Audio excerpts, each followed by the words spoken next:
Ladies and gentlemen, it's that time again. It's time for the J. Craig Podcast. Playing on headphones near you.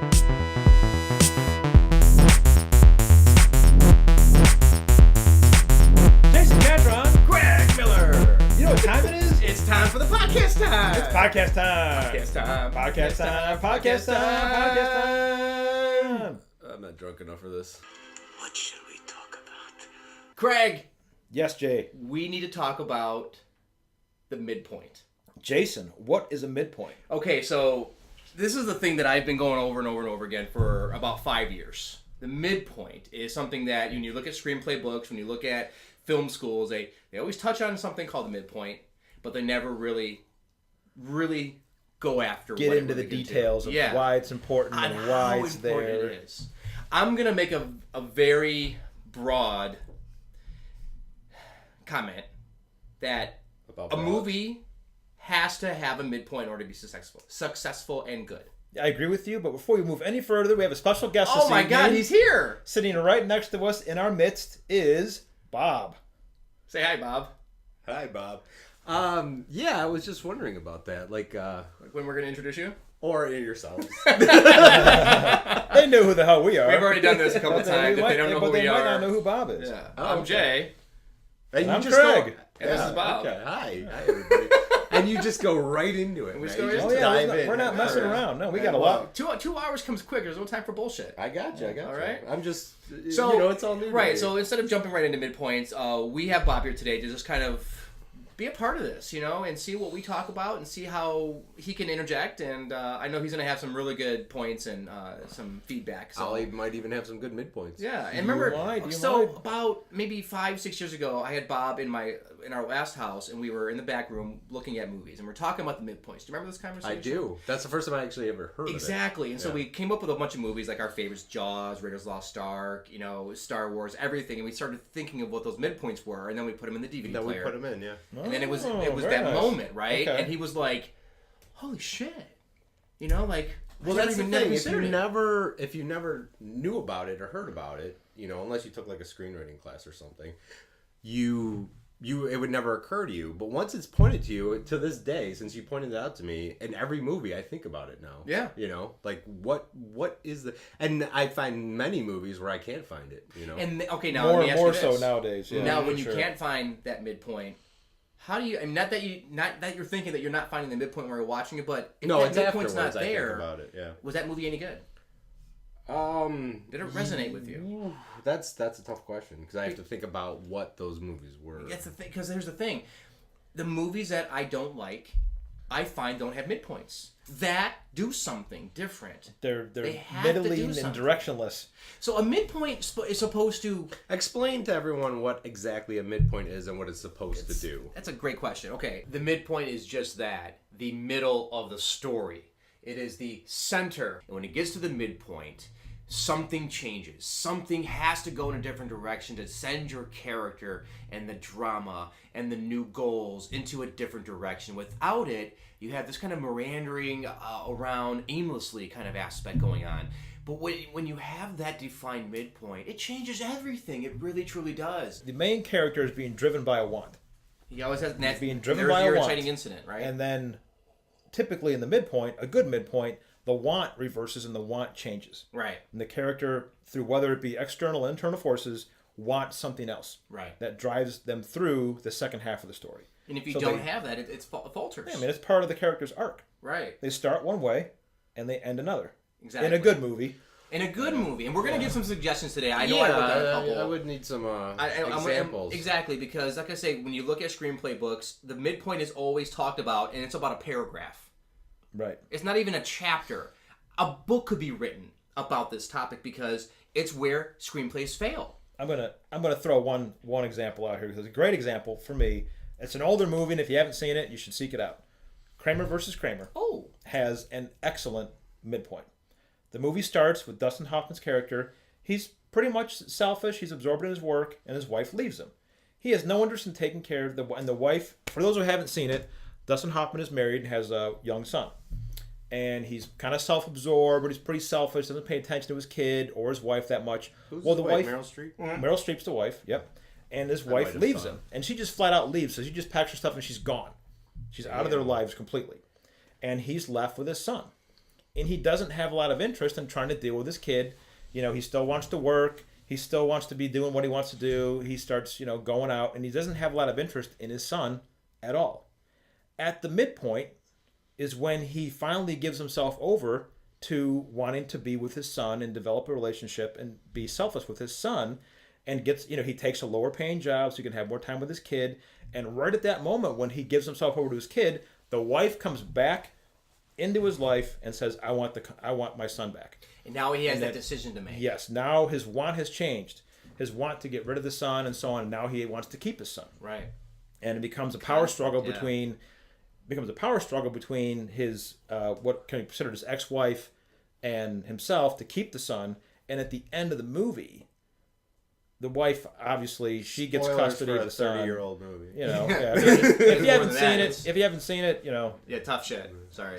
Yeah. Shut it off now and come back in about 10 minutes. So at the end of the movie, obviously, she wins. She wins the case, and he's going to appeal it. And his lawyer says to him, if you want to appeal, you need to put your son on the stand to testify.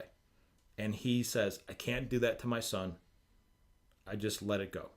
So his goes from being a selfish noob, more or less, to being completely selfless and doing what's best for his son and his family, and lets his son go about his way. So was the midpoint where he decides he wants to be the father, or when the wife comes back? It's all one. He wants to be with his son, and then as soon as that want changes, he gets an external force that wants to drive that apart. Okay. And now it's two different stories, and that's what I think a really good midpoint and what makes a good story is that in that middle portion of a movie, that desert of that second act, that middle portion, suddenly something happens, like Craig's saying about, you know, wants changing to needs changing to wants, and all of a sudden you have to make a different decision, or your story just takes a different direction and keeps it fresh. Right, and the one that stood out to me the most, we looked at the minutes on movies and then we put them in and we found the midpoint. Right on, yeah. And obviously, there's a movie called Star Wars. You put that one in. That movie. Yeah. What's it called? Star Wars. I never heard of it. It's don't worry about it. Yeah.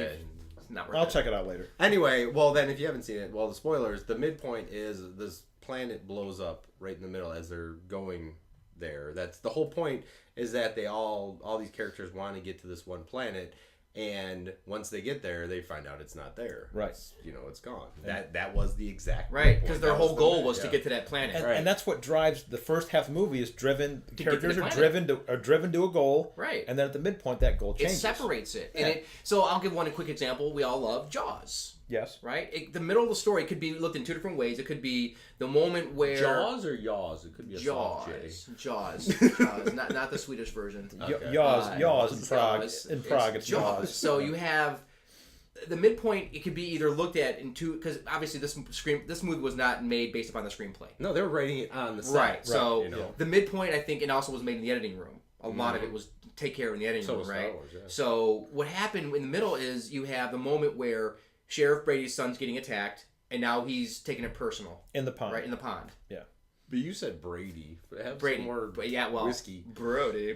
Brody finds his son. That's the kind of emotional impact. But for me, it's when they go out into the water to go. Now hunters, instead of being hunted on the island, now they go out to go get them, and they make that decision, and it changes the story. Two different movies. On land and in the water. And for me, I still think the midpoint. I know what you're saying, but for me, the midpoint is the pond, because it attacks his son. Is that the midpoint? You know what? I think it's because I they're feel both, like but they're both right there. I feel like time-wise. the part where they all go out fishing, I feel like that's the beginning of the third act. That's like it's the midpoint. It's like halfway through. Is it really? But that's all connected. It doesn't seem like they're on the boat that But long. here's the thing about midpoint. Midpoints don't have to be the exact number, right? It's just somewhere in the middle of the story, right? So if it's a 100-minute movie, it might be on minute 40 or it might be on minute 60, but it's right there in the middle. right? It's wherever you change, right? Wherever you reverse the story, right? Because things change in the editing room, obviously, Yeah. and things get dragged on or shortened, so things are. It's in that vicinity of the middle. See, no, I can see how that would be confusing, though. So you say the midpoint where like something happens to the character and then they have to change their whole thing, but isn't that usually when the third act begins? No, not necessarily. No. But that drives the third act, doesn't it? It drives towards the is third act. your Yeah, conclusion. absolutely. The third act is getting down to your climax, the moment where everything comes to a head. The moment where decisions have to be made, the final product is there. It's a matter of now doing it. It's that moment. It's the big fight of movies. I would look at it again like you're saying is you have your first act, the introduction of all the characters, and the general conflict. The goal, yeah. Then you have your inciting incident, which drives the characters towards a specific goal, whether that be something internal or external. Then the midpoint happens, the reversal, where the wants and the goals change, which drive them off towards the climax of the film. Right. So it's kind of like the midway through the second act, right? And then drives them off towards the climax. Where I don't think you explain the entire 3-act structure of a screenplay, where like the first act is, here's your goal, Yeah, well, I mean, I don't want to get too much into the whole overall structure of a screenplay, but yes, you're right. We need to explain that part. So you have your first act, which is obviously your introduction of the problem, the characters, and then the inciting incident, which starts the story off. I think it would give a better point of view if the midpoint, I think people kind of know that the second act of the play, or not the play, the movie or any play, is where something happens to throw everything off, and then the third act is where they overcome, right? Sort of like Empire Strikes Back is the second act of a 3-page, of a 3-act. So it's an entire second act. Exactly. Basically, one movie is the second act. Right. If people don't understand, it's everything goes shit. Everything goes to shit, right? Well, and not necessarily everything can go to shit. Everything can get bright and rosy. If it's a depressing rise, you're going to have a turn. Where it's going to be something positive. Where the conflict is introduced, and then you have to overcome. Well, the conflict's going to happen, either immediately or in the first act. You're going to find that. That's going to lead you into the second act. But that then you say the midpoint is where that conflict, or where the story turns. And that leads you towards, like you said, towards the it drives you towards your eventual goal, which is typically the climax of the movie. Right. Yes. Which is the break into the third act. And then you have here's one of my favorite movie of all time, Casablanca. What would you think is the midpoint? That's a great one. And that, I'm going to say, I'm thinking of the movie, and I'm thinking... they even had him back then? Oh, yeah, absolutely. Absolutely. I guarantee it. Well, it's when she comes back into his life, right? She comes back pretty early. She comes back in that first night. The first. You know what? I bet you one. If you go put it in right now, it's where Laszlo comes into his office and asks him for the favor. Oh no, it's not. It's when her she comes back in his life, but then her I haven't seen it in a while. Her lover comes back.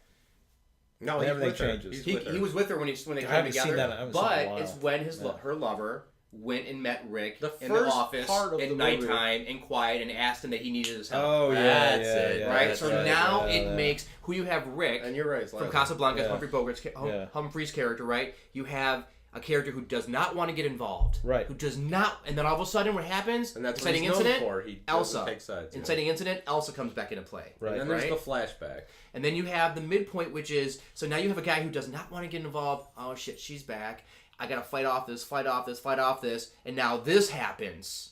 Where the guy comes and says, I want your help, I need your help. And now he's got to make a decision. That's right, because he's written the whole thing off. Right, that's right. Yeah, and so it takes the story in a different direction. Now his character changes. Where you're going to start thinking that, well, he tells him, I can get you the papers of transit, but he's going to get the paper. He's going to use the papers of transit for himself. Exactly. What you're supposed to think. Right. Exactly. And then his character's going to evolve even further, right? It gives where he starts out as this horrible person. He doesn't drink at his own bar. He throws that one chick out that he was, lets that one guy get killed. Yeah, and he's like, I'll stick my neck out for nobody. Right, exactly. Line, and now he's going to be able to help somebody, right? And one of the movies I'm going to talk about in a little bit. And he becomes the same way. And he becomes extremely selfless at the end. Yeah, absolutely. But they do foreshadow that when the Germans first show up and they're like, well, I have my own thing about you, and you helped with all these people, and he's like, They paid more. That's your setup and your payoff. Yeah. Right. You're establishing Another thing like a that's good never movie will talked about. pepper the first half with those little clues. Right. So otherwise, if they didn't have that at the end, it'd kind of come out of left field. Right. Where'd that come from? It's kind of convenient. Right, But they set it up early. Yeah, and a lot of people ask me like,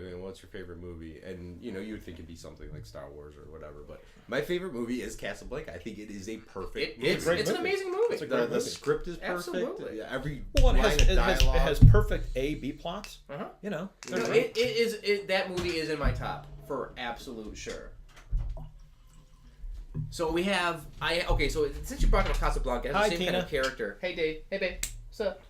Hi, babe. So there's a movie I want to talk about and want to demonstrate a midpoint. Okay. And it fits right in with Casablanca as far as the character. Okay. And what he was all about in that first half and how it changes on him. Right. And it's the movie that a lot of people don't like, but those who love it, I love them. Drive. Ryan Okay. Gosling, Nicholas All right. Winding Refn. Right. I love that movie, right? And it's a machine. It's quiet. Interesting choice. Yes. Oh man, but if you look at the screenplay, it has those moments, right? Your inciting incident. He meets the first of all, you introduce a character who is kind of like like very elusive. You don't know what he's all about. Doesn't talk a lot. Doesn't show much, but shows a lot. talk a lot. He shows a lot with just his looks. And I'm pretty sure in the script there wasn't like, all right, wait 30 seconds before every line. Yeah, no, yeah. The script was probably 65 pages. Yeah. Seriously. So, yeah. so your inciting incident, he meets this girl, right? Uh-huh. And then you have the midpoint where all of a sudden you have a guy who doesn't want anything to do, like Rick, doesn't want anything to do with anybody. Yeah, wants to stay away. He has those set rules. Yes. He does the same thing Yep. every single Keeps time. his If you break his distance. rules, he's out. Doesn't make friends. It's the hero's journey. Right. So Yeah. then, throughout the rest of that, he doesn't want anything to do with it. Uh-huh. Meets the girl even more, and then the midpoint. I would put it on today just to see where that was at. It's got to be where the husband comes back out of jail and he asks him to do the job. Okay, it's all relative. Yeah. So it's the actual. No, moment. that was. It's not where he comes back.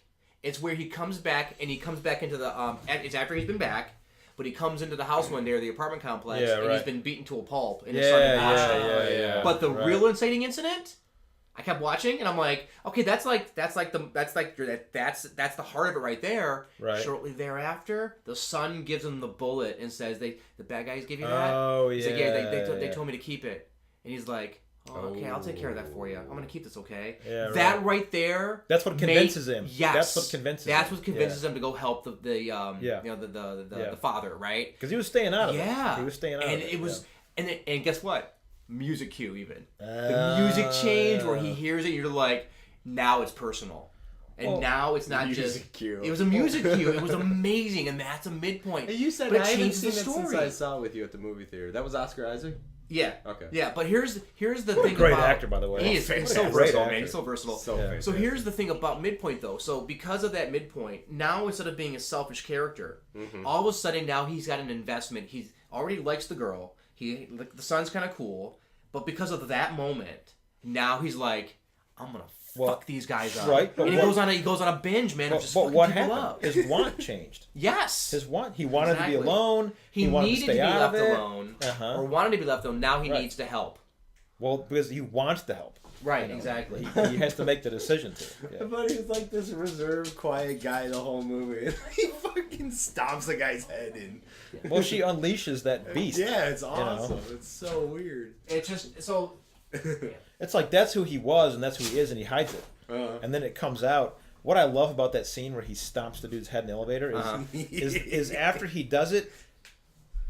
I've never wanted to find out if it's a CGI effect or just camera and lighting, but the scorpion on his jacket is like breathing after he does it, like it's pulsing. What? Yeah, watch Really? it again. Yeah. Oh, man. I love I mean, how it's his jacket very also subtle. gets It's very more subtle. soiled and Yeah, it dirty gets dirtier as, Yeah, as the movie goes on. Exactly, right? yeah. So, I noticed that as I was watching. and you know, when you look at midpoints, when you go and look at a movie, again, it might not be so if it's 33 or 30 scenes, it might not be 15. It might not be. It's going to be somewhere between. It's going to be right around there. And then, because obviously a scene index doesn't mean some scenes can be longer, some can be shorter, right? So when you look at the actual time, that's what I went by. And I was like, okay, this is like right around the middle of the story. Let's see what happens there. And then boom, it's there, And it's usually and it changes a it. big deal to the story. Sometimes it's the best scene in the movie. And yes, You know, because it can it's more, most people remember in screenplays and in movies, you remember most the ending because it's the last thing you leave with. Yes. Right. The opening has to be good for you to want to continue it, but that you always remember that ending. But it's the midpoint that makes me want to stay through the movie. Well, I mean, one of my favorite midpoints is Heat. The midpoint is the diner scene between De Niro and Pacino, where they meet. Well, that's actually the best scene of the whole movie. Exactly. Exactly. That's why I like. That's my point. Yeah, it's like, and then it sends the movie off in a whole different direction. Absolutely. Both of their wants and needs change, and the responsibilities change, and everything. Exactly, and that's the power of a midpoint, man. It makes. So let me give you an example of we're talking about what makes it work. I'm going to give you an example of something that I didn't work for me, and that's why I had no midpoint, and I get bored and I want to leave because it's. Like, and I mentioned this before to Craig in some other podcast that I want to like a movie the first time I see it. I'm going to enjoy it. Everyone wants Typically, to. I'm going That's to your whole point. It's entertainment. Right, but I won't try to find I didn't the spend faults. $10 to eat popcorn. And even if I find the fault, I'm going to like just laugh it off and like just enjoy it. But it's the after movie. It's the after sleeping on it, waking up with it, and seeing what I really feel like, right? But the midpoint is so powerful. It'll truly transform everything about what movies really. It keeps you invested in the movie. Absolutely. Because everything changes. Do you have any favorites offhand that you? I do. I said Drive, but let me say one that didn't work. Okay. The best Transformers: picture. Revenge of the Fallen. They don't use scripts. When they go to Transformer Heaven. I didn't see that one. Oh, okay. Is that the fourth one or the third one? That was the second one. Or is it the first They one? had but to their to their credit, they had a what? Screenwriter strike that year. Yeah, so, for one of the movies. Yeah, so For they one made of the up with four. it with 3 and 4. For one of the 5 or whatever, how many there. Okay, so a movie that won Best Picture, I believe, Birdman. Yeah. Now I watched. Yeah, you don't like that Birdman. first half of that movie. I did like Birdman. Now listen. This is weird for me. Uh-huh. The first half of that movie, Right. I thought I was watching gold. I was enthralled. I was like, this is so cool. The way it's shot, the way everything was had an energy. It's supposed to all be one take. Right. It had energy to it. It was just so cool and different. And then nothing happened in the middle of the story, and it kept doing the same exact thing. And then it got to a point where it talked about suicide, but that was too late for me, and I was already checking out. But it really had nothing in the middle of the story to take it in a new direction, to really separate it. Right. And I got bored with it. And that's when I find a movie, if I don't like it, I'm going to be bored with it because you can start off awesome. We've seen a lot of movies that have a great opening. Did that win Best 15 Picture? minutes. Yeah, 2 years ago. Yeah. And well, like I said, I thought I was watching gold, and it turned on me. Plus, I have a thing about suicide. It was a really. I started getting really. The end was not good. Right. So I might have missed maybe 5 minutes. I have no idea. I walked out actually. I get a little. I don't know. Did he try to commit suicide? He tried to commit suicide. And then commit suicide again at the end? Actually Because the didn't window's see it. open, he's out of his hospital bed, but Emma Stone looks up like he's flying or something. But Well, it's instilling hope in whatever he had, I'm done. pretty sure he Even jumped though out the I'd have to window. watch it again. Well, and I would never watch it again. I enjoyed the viewing I saw, but it did run a little long. But the whole behind the scenes of the the theater business was very. I wonder what Inarritu thinks about this whole diversity argument on the Oscars, and he's won 2 years in a row. I know, right? He's probably like, what the hell's wrong with you people? God, What's seriously. Spanish? I'm Spanish, man. I don't speak English. Is he from Spain? I don't know what his heritage could be Portugal. I don't know. Area too. I know. I know he's he's got.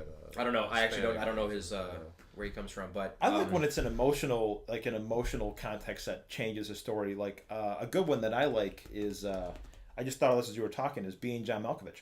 Oh. And the midpoint yes. is when the two girls fall in love, and they find out that the old man has the master plan for John Malkovich's head. And so it's I gotta see that movie again. I know, I used I mean, to watch it all the time when it first came out. No, I love that movie. I love it. But I haven't seen it since when was that? 2000? Yeah, I think it's 2000 or 2001. But yeah, they I fall. used to watch it all the time, but I can't remember. His wife and his sometime girlfriend fall in love, and then she finds out about the plan by the guy who owns the company to use his head as a vessel for everybody to live longer. Okay. And so it's two different things. Now her want is to continue on with the wife and get involved with this vessel and live forever together. And obviously, the person in their way now was the original protagonist, John Cusack. Right. It's brilliant. Yeah. It's brilliant. Yeah. Yeah. So, it changes in the story. All of a sudden, has a different totally has a different scope. Totally it changes the direction of where it's going. Who was the old man? I don't remember. I mean, who is he? He's the owner the of the actor. company. No, the actor. actor. Oh, I don't remember. That's how I can picture. But the girls were Cameron Diaz and Catherine Keener, Keener right? and Okay. Cameron Diaz. Yeah. Was that the movie? Like I said, I used to watch it all the time, but No, you can't remember. well, it was when I lived in Royal Oak and I drank a lot. As opposed to Was that the 13th floor where he had to Yeah, bend the down? 13th floor, yeah. All right. Man, and that had the movie video, was so wild. the videotape of the 13th floor where they're all walking Alright, around. So and- wild. And the, I'm and gonna the build the and one floor of the for you little greatest scenes people. of any movie where hey Malkovich, heads up, and the guy throws the can at his head. Hey Malkovich, heads up! So can I give a couple? I Please spent do, some Jason. time. Yes, please. Talking about, or went downstairs and I went through several movies while the kids were doing some puzzles. I was looking at midpoints, right? I mean, I'll do these kind of quickly. So there's about 7 of them here. Okay. Of course, we all love Back to the Future, Of course. right? Between 41 minutes and 56 minutes, 2 really big things happen. That's halfway through a 2-hour movie. 41 and 56. 2-hour movie? Exactly 2-hour movie, right? A minute here or a minute there, whatever it was. 41 minutes, Martin saves his dad's life by pushing him out of the way of the car. And they've set that up previously. And they set it up previously. Yep. Now all of a sudden he's in bed with with a concussion. And the mom. that far into the 41 movie? minutes in. Now Holy 56 cow. minutes in, a little closer to the middle of the story, he goes to high school, is infiltrating as a high schooler, right? So all of a sudden, he's a spy. He's like got this mission. As opposed to like finding out about it, now he's got to act. Well, on see, it. but the reason he has to do that is because he stopped his parents from meeting. Right. Yeah. So now he has to get this other plan into place. Right. That's it's born like from a the 15 midpoint. minute Yeah. for me. It's like a 15 Yes. minute midpoint because It's born from the midpoint. Dude, yeah. we could talk about that movie forever. That's the Dude, perfect, that movie that's a has perfect movie. the way it goes back and forth. It's so fluid. It has such good, bad news. Good, good, bad, good, It's bad, a good. textbook It's so good. example of a perfect So screenplay.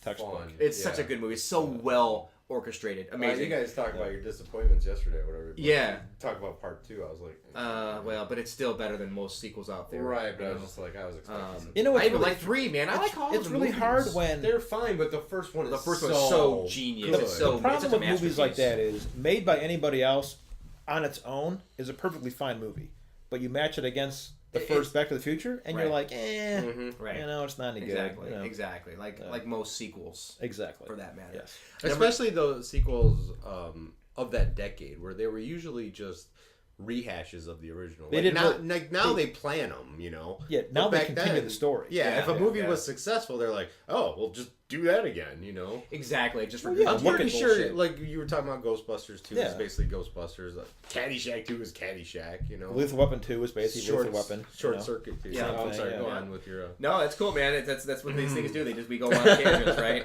So another one I went to a little more modern, Avatar.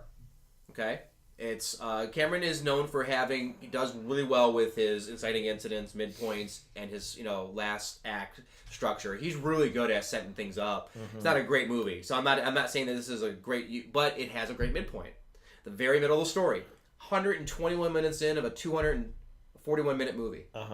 What happens? Right. Does he fall off the waterfall? Nope, he becomes I don't accepted by the remember the movie. tribe. Oh, okay. So And his now he's one of them. His want changes to Now, protect the yes, protect now the he's tribe, one yeah. of them, right? The whole thing of him like fighting against it. Now he's kind of Yeah, with him, but now he's fighting against them, even still inside. Now he's them, and now he's gonna fight against the the humans. So I perfect dislike midpoint. that movie. very No, much. it's not, and I'm saying it's still a good midpoint, and it kept me engaged. But Well, he That's is a movie where- I mean, I wish Cameron would just like in all the time he has off. Like, would you just write a couple screenplays But he's doing and let fine. somebody Such else a good writer. and let they're exactly. just fun movies. it's, I'm saying he knows how to like. He's a great Carpenter. writer. He's They a know great how to writer. structure stories. He's a great I mean, no one knows how to develop the story and then just let it loose at the end like Cameron. Right. And everything just moves with purpose and intent and character driven. It's great. Right. And I honestly don't remember anything from Avatar because I wasn't there for the movie. I saw it twice in theaters, but I saw it because 3D. it was an experience. Yeah, absolutely. It was like going on a Universal Studios ride. Yeah, right. Absolutely. You know? Sure. It was like Gravity for me, man. Where Gravity was amazing. I can never watch that movie anywhere but that experience. Why would you It's want made to? for that. It was a ride. You don't take a It roller was like coaster in feeling the like room. you were in space. Right. Gravity, yeah. So okay, here how about a new one? Force Awakens. Oh, the midpoint of that. Roughly about 104 minutes in, I'm sorry, 1 hour and 4 minutes in. Wait, how long is that movie? 2 hours. 2 hours and 2 and a 6 half. minutes. 2 and 6. So it's right. It's Oh yeah, it's like 2:20. Right, Yeah. 2:20. Right. So an right hour, around let's this guess scene what it is, since starts. we're so- This scene starts at 1:04, but it takes longer to get to that point. What is it? What is the midpoint of the Force Awakens? It's probably Solo in Maz's cantina. Yes, probably that. But what point in that movie? It's when she gets the Force vision. when right? she gets the lightsaber in her hand. Yeah, right. That's the midpoint of the story. But all of a sudden, things change for her. It changes her. It's putting her in the water and setting her out. You know, Well, she doesn't want any part of it anymore. Exactly. She runs away. Right, but she didn't But know the runs whole away. second half of the movie is her using the Force. Right, because you know? she didn't realize she had it. Right, so it's there though. You know, it's this thing. Is they're there. They're important parts of the story. Well, Lawrence Kasdan was working on that. Exactly. Of course, he's gonna. have a And good I'll talk midpoint, about my yeah. favorite midpoint in a moment. Ooh, what is And that it? has something to do with Okay. it. Okay. All right. 3 quick more. Assassination of Jesse James by the coward Robert Ford.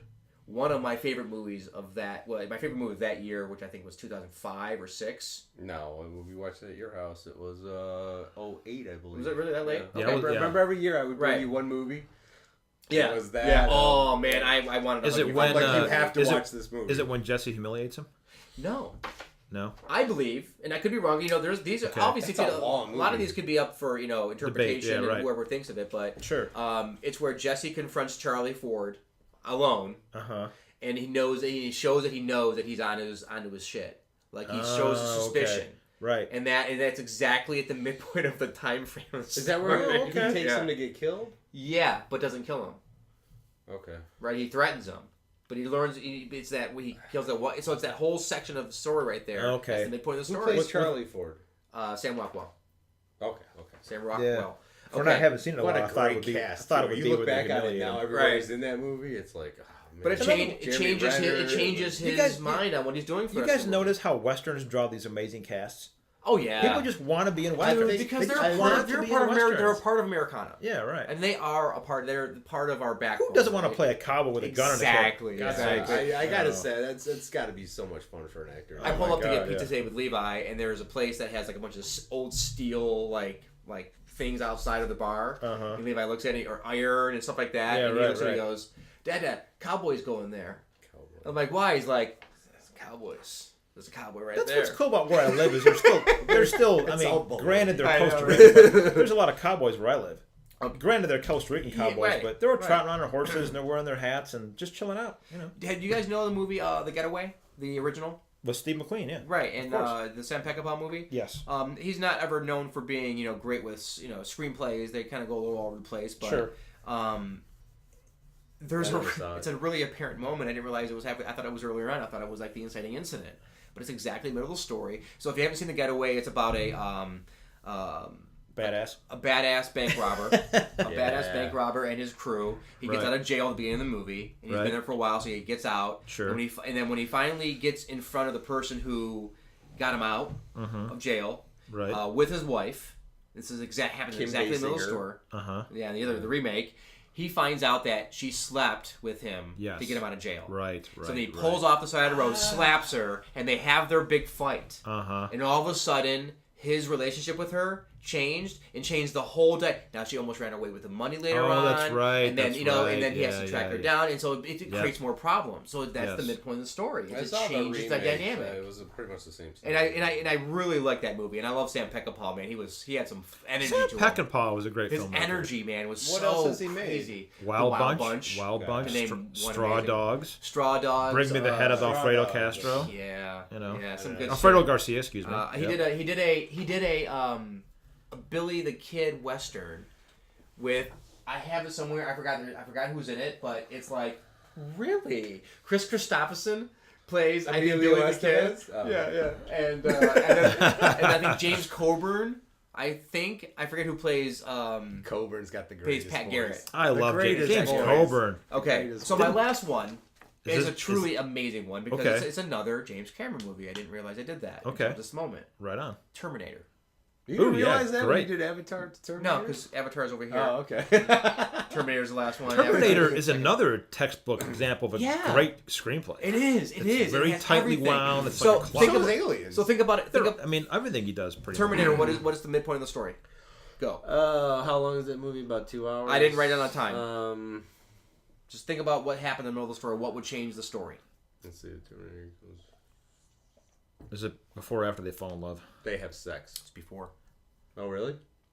I would assume the. It's where she. I can't remember the exact moment, but she believes what he's selling. And it's because that moment right there. That's it. It's when they're in the car and they're getting away from Arnold in the car. Right. And he tells her everything. You are going to have a child. He's after your child. He's going to save the future. He tells her. Oh, is that when she says, "Can you stop it?" Yes. Okay. She believes him. Fucking dead center, dude. That's what I'm saying. Yeah. It's dead. I would think it'd be like the conception of John. No, Connor. that happens later. No, that happens like in it's when she gives herself over and trusts what he's doing. Right, and that brings you into the third act. Yeah, that moment right there. Because her want in the beginning is get away and survive and why this is happening. Yeah, and then she buys into who she is and what's happening, and then believes the Terminator is actually real. Yeah. And that midpoint, I didn't think it was this. I always tried to think about it before I put it in, and like, what is that midpoint? And I wasn't. I was like, you know what? I couldn't place it. I was like, what is the midpoint of that story? And so sometimes they're not the most recognizable scene, you know. Doesn't have to be. But they're the moment that you remember a lot. The movie changes when she says that. The movie changes, right? Because it's a great scene. She's like, "Can you stop it?" And can you imagine? Think in terms of the midpoint of how it changes things, what it does to her character.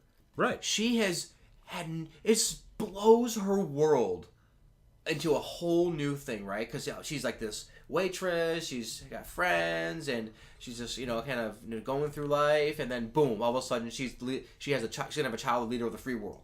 It's like, what kind of weight is that on your shoulders? I've got to say that movie more than so many other movies where they try to reveal to a main character like a very outward, crazy sci-fi concept. That movie sells it. It does, because she doesn't believe it. She's trying to get away. Yeah, all the exposition is on the move.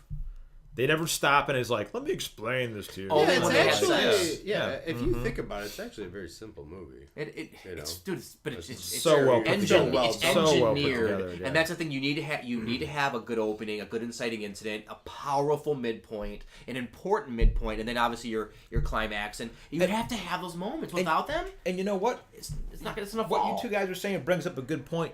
Is that when you watch movies like that look effortless and easy and simple, they're the most tightly constructed ones because it's all happening so smoothly. Because you can think of that's a really good point. But something like Terminator, Transformer, that's starting to stopping, and it seems so complicated because it has no through line. Right. But the movies that make it look easy are the most tightly structured ones out there. It's all happening, and you're just on for the ride. Raiders is just a joy from beginning to Raiders end. Lost Ark. Well, that's the one I really wanted to dive into. That is just even with a Spielberg amazing. ending, it's always his endings are like, I got him this far, Yeah. Whatever happened. Jaws blows up. That should not happen. People's faces melt from ghosts. That shouldn't happen. A Tyrannosaurus Rex comes out of nowhere and saves everyone. But he understands that if he has the audience, it doesn't matter. But he's never really stuck the landing as far as endings go, has he? Right, but he has that. No, he knows Jaws is a good ending. He knows what he does. The blowing up the ship. I know it's important, it's powerful, but But he even said that with Jaws. He's like, if I got you this far, I got you exactly. Don't believe it. Yeah. Raiders is that movie Just where don't think about it. Right. It really opened my eyes. You're having so much fun.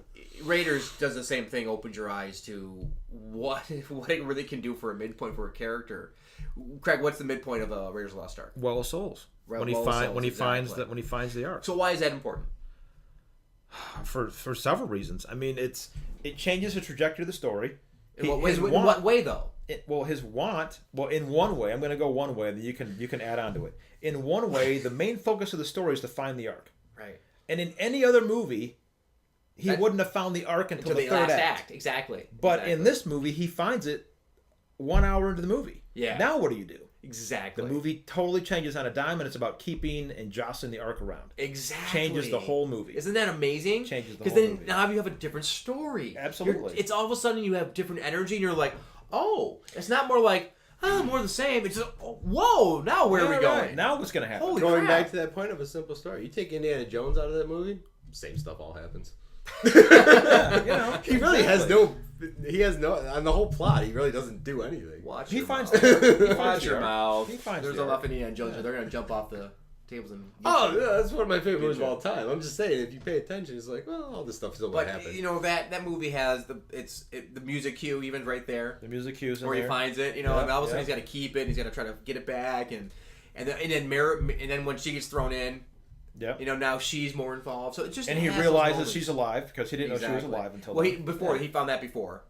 Because you're right. I found it. I got to keep it here though. And then he kind of fucks her over. Yeah. But so midpoints, and that's why I think just as anyone who's writing or thinking about writing is when you look at a book and it tells you about this 3-act structure, you need to focus on much more than 3 acts, because if you've tried to do that with a 60-page second act and just not have a middle point where it can get to where you can change things to, you're lost.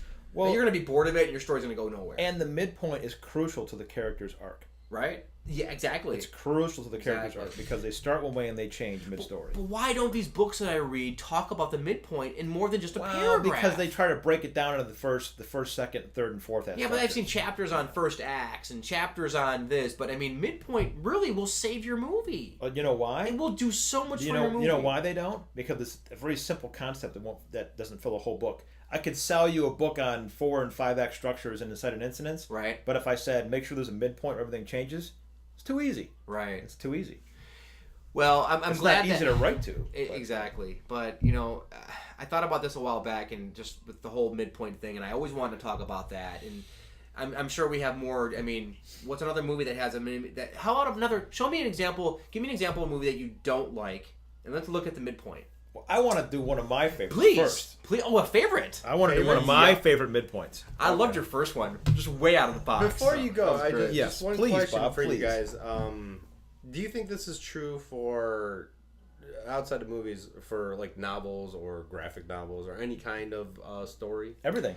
It's true for so stories in if I read general. Dark Knight Returns, there's going to be a midpoint. Yes. If I'm reading a 300-page novel, like you think around like 150 around there somewhere. Obviously it's relative depending on what their story is. It's relative to television shows too. Right. Take a 20-minute television show, and at about 10 minutes in, it'll change. Something has to. You happen. know what? I'm gonna watch. You know who does that masterfully? Obviously, is Breaking Bad. Oh yeah. Every episode's got a midpoint. Right. Does it really? Oh yeah. It has to, something's got to change, not just for your interest, but for the character. Like you said, the character's arc is dependent upon it. Mm-hmm. Otherwise, he's just trying to go in a obviously, if you look at so I just made a big rainbow to everyone with my finger, right? Yes, An arc is like your finger, right? So do a rainbow with your finger, and if you have a third through and a third 2/3 through, you have your inciting incidents, right?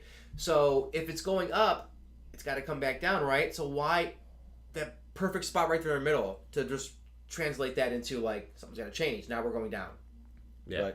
Not figuratively, you could be going down, you could be going back up. Right. But it's that important thing. So what's your favorite, man? Give me a favorite of yours. Craig. One of my favorite midpoints is from a film that has no business being anywhere near as good as it should be. Oh. It's got a terrible title and was probably intended to be a one-off 80s kind of B movie. RoboCop. I was gonna say I never would have thought about the RoboCop. RoboCop has an amazing midpoint. All right, I grew up on this movie. That was the first VHS I ever got. My dad gave me that when what was I 11? He's like, oh, it's got a robot and stuff. Exactly, yeah. I'm like, it's a that RoboCop. was the most violent thing I've ever seen in my life. I can't think of the midpoint for that. The midpoint in the movie is when he gets his memories back, right? And he starts going back home. Yeah, but what's the actual midpoint? The actual midpoint occurs in the gas station. He's stopping a regular crime where he thinks he is. Now he's already had his dream, and so you've got the idea that he's starting to get, which is just peppering him information from Verhoeven at that point. Okay. So he goes to thwart the gas station robbery, and the guy says, to him, "I know you. Yeah. We killed you. Yeah. That's it." And he starts recording it, and everything stops. The music cue comes in, and he loses himself, and he starts replaying it. He starts replaying the video.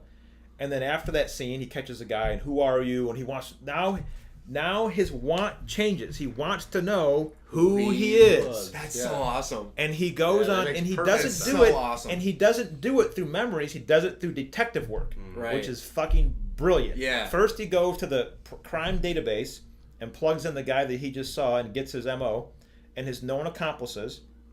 And then he recognizes Clarence Boddicker from his dream, right? Which is information he's given you before, right? And then he looks at Clarence Boddicker's rap sheet and the people he's killed and finds the name Murphy. And the girl earlier had said, Murphy, it's you. Yeah. And given him that bit of information. So now he makes that connection. Wow. And then he pulls up the picture and sees his own face, and it says deceased. And then he sees what's on the picture, his address. And then he goes to the address and goes to his home, and everything starts filtering back in. Wow. And it becomes about a robot discovering who he is. Right.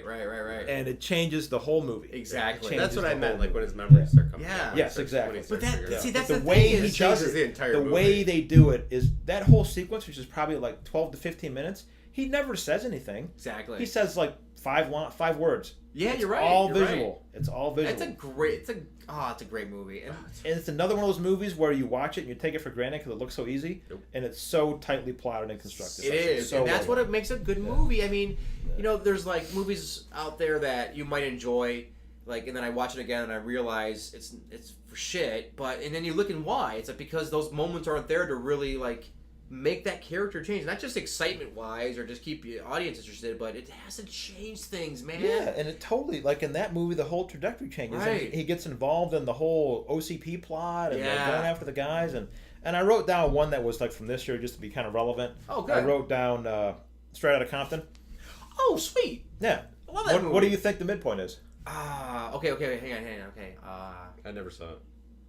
Wow. It's good. Yeah, you weren't into NWA. I really liked it. It was good. I wasn't into NWA, but I want to see it. It's a really good movie. It's a good movie. Yeah. I really It's enjoyed really it. good. Okay, so the midpoint would be Eazy-E and Cube having that first fight about the contract at breakfast when they're coming in and you have the burgers. You're close. Okay. You're so close. What is it? It's when Heller refuses to pay Ice Cube. Oh, Yep. fuck yeah. Yeah. Yeah, it's right after that. It's Yep. like a scene or two after that. Exactly. Yeah. Holy fuck, yeah, it's perfect. Because Yep. all of a sudden, you have a break of the group. Because Right? it's been Spoilers for real life. It's been the trajectory of them forming the see it. group, and it culminates in the Detroit concert riot. Right? And they've reached their pinnacle of success. Basically, everyone knows who they are. And then Heller refuses to pay Ice Cube. Right, and he and walks. he quits the group. Where in Detroit did that happen? Pontiac At the Silverdome? Silverdome. No. Yeah. Really? Was it Joe Louis Arena or Silverdome? I can't be. I forget. Silverdome's like 80,000 people. No, I think it was big. downtown. I think it was Joe Louis. Free reign, so man. Jay, whatever. Any other examples of a midpoint? You anything know, you can think of? I really, it's one of those things where you either have them in your head like Jaws and Raiders and Star Wars and things I had to look at today. So I went through 7 different movies randomly, and one that I found was Seven Samurai, but I had a hard time pinpointing it because it's been a while since I've seen it. It's a 3.5 hour movie, and it's where I found the samurai to actually give their food back to their only payment was food, and they gave it back to the children, and it showed a change of their character, which made them like they felt like they owed them something. Was there an intermission in that movie? Okay, so that's actually a really good point. So intermissions, and I never really thought about this until just very, very, very, very like maybe a day ago or so. Right. You have intermissions, middle of the story. Yeah. Think about an intermission in a movie from like Gone with the Wind. Wizard of Oz had one. I don't think it was. I don't long think enough. so. Ben-Hur, Lawrence of Arabia. Lawrence of Arabia, The Hateful Eight. Hateful Eight, but I can't pinpoint what that moment was. But it leads up to the midpoint, and then it stops. Right? And then you have the second half of the story starting, where all of a sudden, like When he came back, it was when he was telling how everything got set up to where it Right. was. Okay, so how about Gone with the Wind? I believe the intermission starts, or the end of it starts with her working in the. It either ends. Okay, I'm sorry. The intermission either begins with her pulling back, and you see like the people she's All the helping, people that from are Civil- dead, that are and dead. all the Confederates that she's helping, Confederates, yeah. all the wounded soldiers, Right. or it begins with. That like it's one of those moments right there. It either begins or ends. That's the midpoint of the story. Gotcha. Where Are it you saying happens. on DVD now they still have the intermission in there? Like they never cut it out? Oh yeah, no. If a movie it's has an in there, intermission, It just Yeah, the stays it's there. DVD there. still has it. Yes, because it's like part of the movie. It just says intermission, like doo doo doo doo. Yeah. You know, it has a music Well, cue. I mean, I yeah. understand what the purpose was when it was in the movie theater, you know, 'cause Right. if it was a 3-hour movie, people need to, But back then, use the it bathroom was or something. they had a title like card for it where it had like Yeah. But Some you're, kind of it animation was story. part of the It was part of the experience. experience. You went That's out, what I'm you saying. went out and you mingled. I'm surprised and got a they drink. keep them in there. So, but the point is that that's the middle of the story, obviously, because it's the very midpoint of the time. But it usually ends with that shining moment that changes things, and then the second half, all of a sudden, the second half starts and it's a different kind of movie. And Something different happens. And I think the best way to, I mean, not the best way, but one way to say it is every movie has a beginning, a middle, and an end.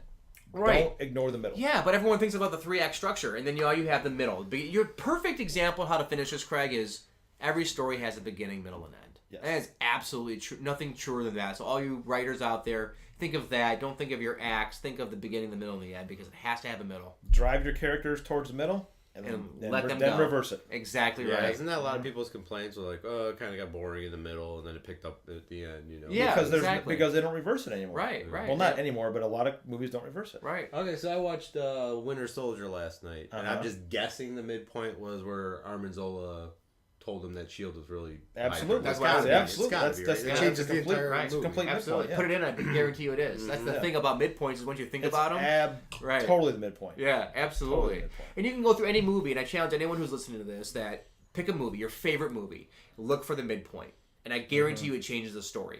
It has to. If it doesn't, okay, so be it. Maybe there are the few, diamonds in the roughs that don't have a midpoint, but you still like it.